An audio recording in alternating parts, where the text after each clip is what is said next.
Okay, well I came from the UK, England, in 1968, and that was purely to get married to Sue.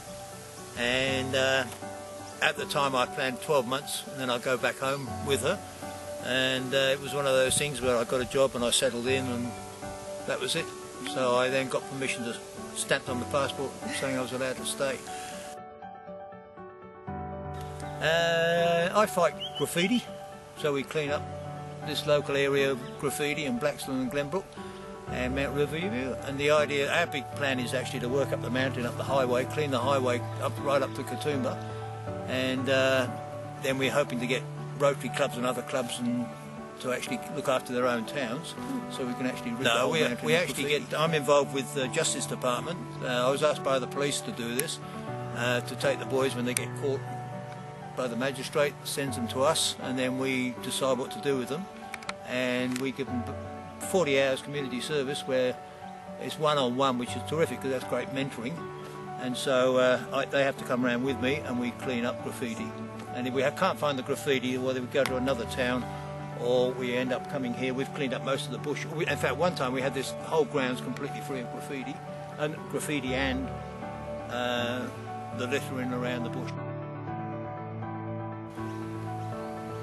Okay, yeah, well, yes, I got kicked out of Sunday school, and I honestly can't remember why. Probably through lack of concentration. Used to find it very hard to concentrate on things, and I know I was told out. Well, we came up 9 years ago, and we went looking for a church, and we went to Blackstone Church first, St David's, but then decided no, that's not Glenbrook because we live in Glenbrook.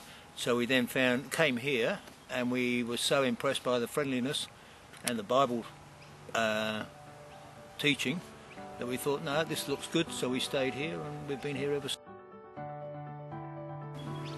Well, when we split the services from the 9:31 to 4:30, we lost all our children. I think we only had 1 or 2 children. And since coming here, I can't believe it's fantastic. It almost increases every week. I think we had 35 last week. And so from coming from nothing to 35,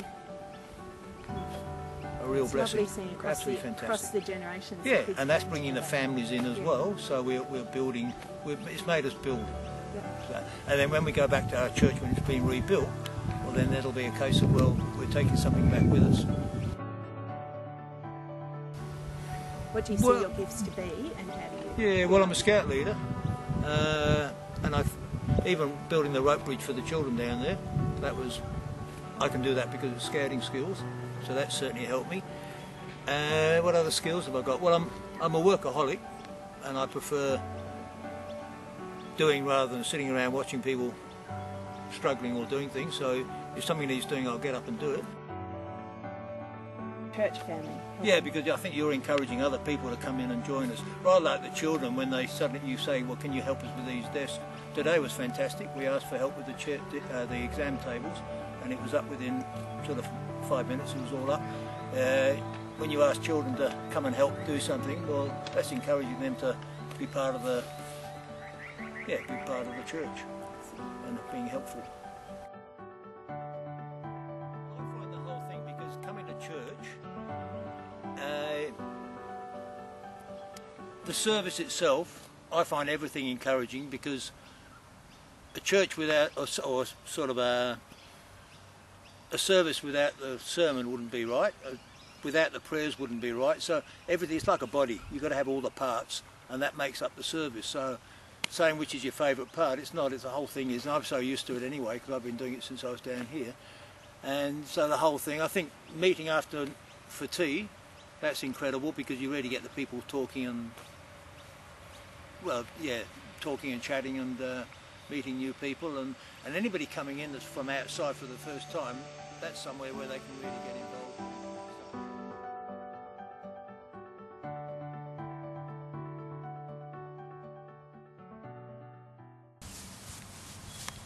Okay.